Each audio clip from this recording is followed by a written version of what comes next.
Hi friends, it's Jennifer here from JK Quilts.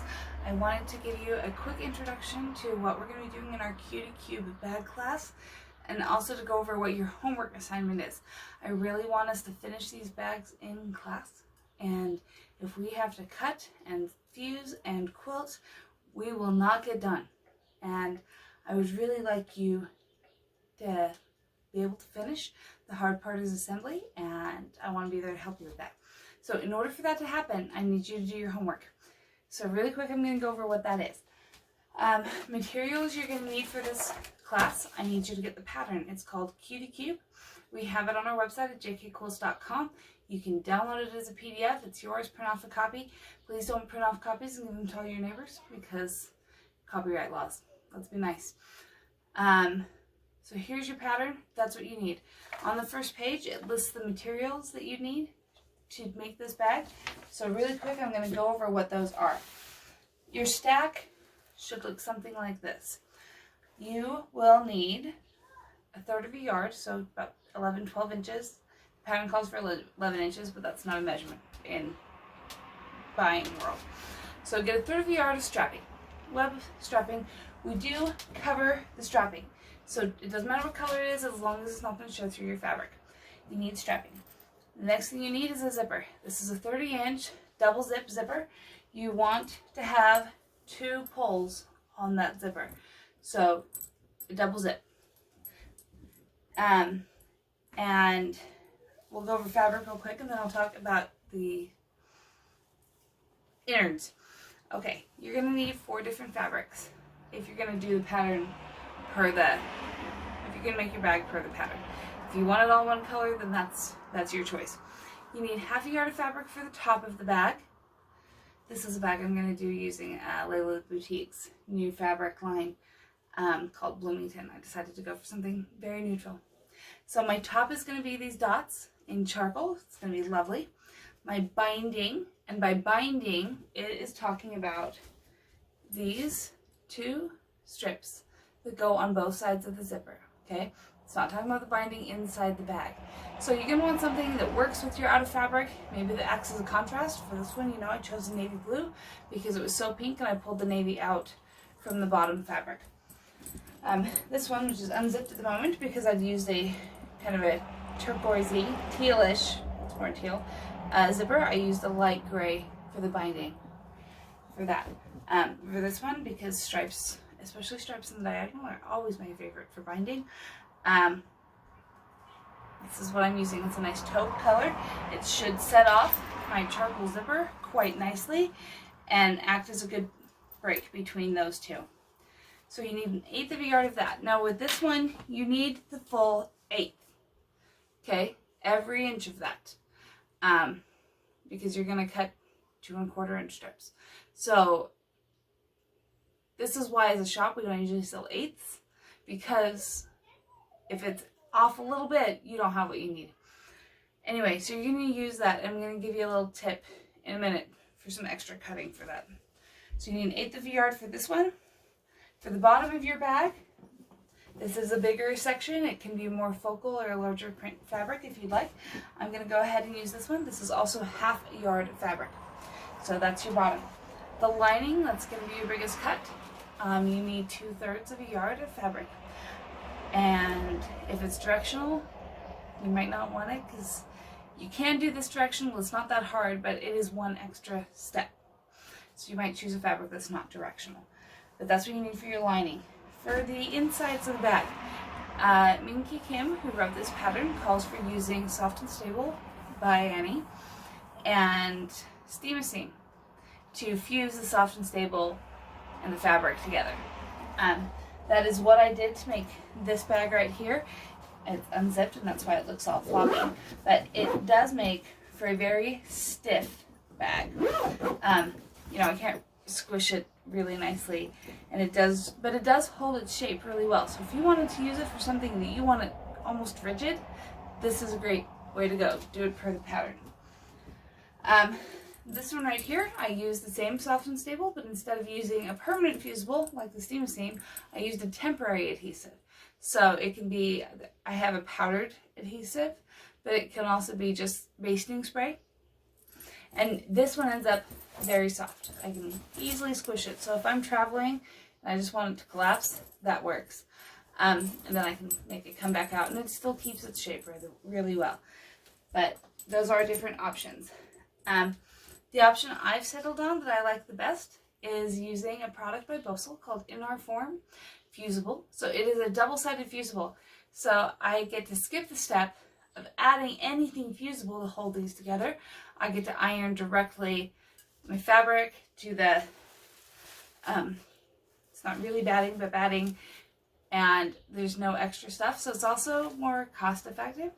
You could always use just extra batting you have laying around, but I'd at least double it up because that will be very lightweight and it may not hold its form. This is a good sized bag. Another fun fact, you don't need as much as the pattern says, so that's always great. I cut out, because I'm doing 2 of these classes, I need to make 2 more bags, 1 in each class. With half a yard of fabric, I was able to, half a yard of the Bosal, I was able to cut what I need for both of those Cutie Cubes. So that comes out to about $5 per bag of what I need out of this if I do 2 of them. So that's a fun fact. So if you're just buying to make 1, that's great. Because of the way you have to cut things to get the right amount, you still need half a yard of the Bosal. It's 58 inches wide, so it is very wide. Which is why with that half a yard, I can make 1 or I can make 2. But it's great. But if you were to go down to a 1/3 of a yard or a 1/4 yard, you will not have enough to make the whole bag.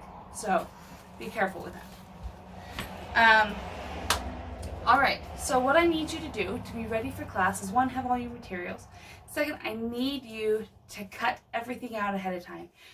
Just follow the pattern. It's all on page 1. You know, from the lining fabric, cut this. From the top fabric, cut this. The one hint I'm going to give you is that for the lining, for the binding fabric, for the outside, it's going to tell you to cut a 1.5 inch by some odd inch strip, and then 2 1/4 inch with the fabric strips. Well, if you bought an 1/8 of a yard and you cut that 1.5 inch and you do a whole strip first, you don't have enough for 2 with the fabric strips. 2 1/4 inch with the fabric strips. I have made a couple of these, like I said. Just cut the 2 1/4 inch strips, cut the 9.5 inches you need out of one of them, and cut that down to 1.5. There's still plenty for the binding that you need for the outside of the bag. So cut it in that order. Cut the 2 strips, and then cut the little piece you need from one of those 2 strips. Things you can leave alone before you come to class. You don't need to do anything with your zipper. You can just set that aside. There's this bigger piece they have you cut that's for the handle. Set that aside. We're going to cover that in class. Your strapping for the handle, we're going to cover that in class. Set it aside. And any of your binding strips. So there's binding for the inside and for the outside of the zipper. Bring those cut and in a pile, and we're going to cover that stuff in class. Now, things you need to do before class. I need your pieces fused to your Bosal or Soft and Stable. So I want you to come with them already fused, both sides attached. I'm going to really quickly go over how that's done. There is going to be one little, I'm stepping out to reach stuff. There is going to be one little piece of sewing you need to do before you come, well, other than the quilting. And that is that the back panel is in 3 pieces. We have the bottom that corresponds with the bottom of the rest of it. This is to take the space that your zipper and the binding takes up. And then this is the top. So you need to sew these 3 pieces together. Follow her pressing directions for which way to press them, because she does have them.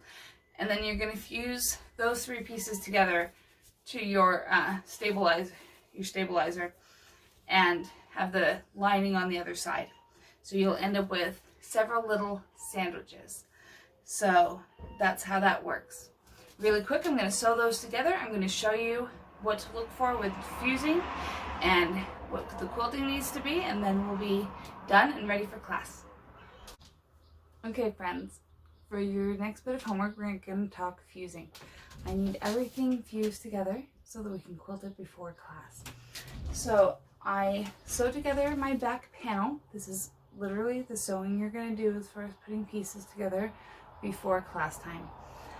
What I'm going to do is I'm going to take that back panel piece, I'm going to lay it right on top of my bow sole, and I'm just going to iron it on, which is so convenient. It's a lot easier to me than adding the additional steam machine. You'll see that it's smaller than the piece she told me to cut. I'm just going to avoid the outside edges of it. We are going to trim down every single thing prior to assembling the bag, because when you quilt anything, you're going to get what is termed as draw in. It's going to, some people say it shrinks a little bit as you quilt it. So we never use the pre-quilted size to determine what the finished size is going to be. We always want to make that a little big, especially in bag making, so that we have space to trim it down. Anyway, so I'm going to go ahead and iron that on. I'm going to be careful with my iron when I get to the edges there, because I don't want, the sticky stuff mucking up my iron. Just hold it for a few seconds. You're going to want to make sure that you're not getting any tucks. A lot of people, when they're doing this, they have a tendency to, iron and push really hard. Give it a nice gentle press. Anything fusible, you can overpress it. You can, re-loosen things up when you press it again. So it's not always helpful to just keep pressing. But that's on. It's nice and fused. I'm going to flip that over, and I'm going to add my lining fabric. I decided to make my life hard by picking something directional. So I'm going to go ahead and make sure that the direction corresponds with how everything else in the bag is done. You can choose a directional fabric. It's perfectly fine. I did 2 of my fabrics on this are directional, and it's okay. Now you might notice, see how I got a little bit of a lump there? It's a little bent. Not a big deal. I'm just going to flip it over, press it again, let it sit on that flat surface for just a couple seconds so that it cools off. And then it's done, it's fused, and we're done with that step. Everything needs to be fused. Don't bring anything that should be fused later on that's not fused. All 3 of your 9.5-inch squares are going to need to be fused, as well as your 2 long pieces with the lining on the inside and the exterior fabric on the outside. If that's not done, you're going to be starting behind the our starting point. Okay, the next thing is, this fusing doesn't hold forever, nor is it enough. So everything needs to be quilted before you come to class. You can quilt it in a fun pattern, you can go free motion, you can do some straight lines, it can be dense, it can be loose. This is your bag, it's your choice. For mine, I kind of like a little bit of density for these ones because it does help add structure to the bag. I'm using just a regular ruler and drawing diagonal lines 3/4 of an inch apart to help make sure they stay nice and straight and at that 45-degree angle. I'm using the lines on my ruler to help guide that as I draw them on. You can see on the back here, I did draw lines. There are purple lines drawn onto this. I used my friction pen.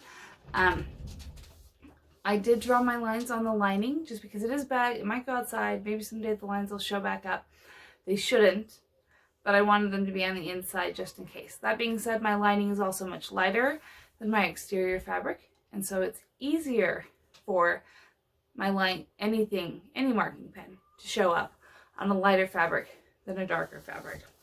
So when I'm drawing my lines, just grab a pen, any pen that's going to show up.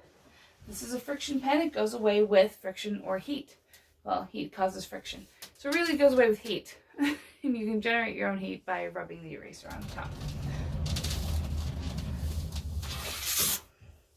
I will take a nice long ruler. You can see there's a 45-degree line drawn on here. And I will just line up that 45-degree line with the edge of my fabric, draw a line here, and continue drawing both directions. And once I've continued drawing all of that in both directions, then I'm going to quilt it on my domestic machine here. Because I'm doing straight lines, I put my walking foot on. It makes quilting on the domestic machine so much easier. If you have a walking foot, please bring it for the class. If you don't, you can get by without one. But it really does make bringing anything with bulk through the machine much easier, and it feeds a lot nicer. So the things that need to be quilted are going to be your 3 squares that look like this, as well as your 2 long strips. One's going to be just a couple inches high, the other one will be a little over twice as wide. Those need to be quilted. They don't need to be trimmed before class. And then we should be ready to go. We'll start with trimming things down to the right sizes, and then be able to jump right into assembly, which will make the class hopefully less frustrating, and we can all start from the same place, which will make life a little bit easier. If you have questions, please feel free to shoot me an email. Supplies you're going to need for the class: I need you to bring a long ruler, a 24-inch ruler, a nice sharp blade. Binding clips are very helpful. Pins that have some strength to them. I personally really like silk pins for most of my sewing. That being said, with bag making, I'm going to break my silk pins, so I don't take them for that. Gonna need your sewing machine. Oh, another thing to watch out for really quick. I use 2 different colors of thread because I've got this nice dark blue on the outside and the pink on the inside. When I sat down to sew it, you can see I have 2 spools here.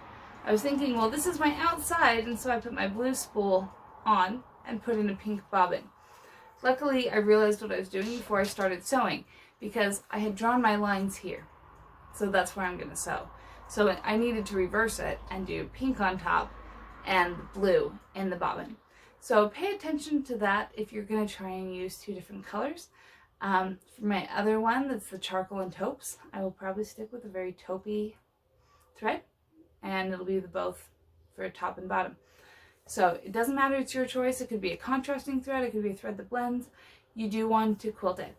Another hint for quilting on your domestic: I do lengthen my stitches. So I piece with this machine at a 2. I like small stitches with my piecing. It doesn't unravel as easily as the 2.5 that's usually your default. When I come to doing this type of quilting, usually the smallest stitch I'll do is a 3. Sometimes I decide I want long stitch quilting and I'll go to 4 or 5. It's really up to you, but I would lengthen it. It doesn't need to be as short as your piecing stitch. So get these ready and we will have some great classes, and it should be a really good time, and I hope everybody goes home with a project that they have, 1, enjoyed making, and 2, that they love and that they should get some use from. Have a great day. I will see you in class.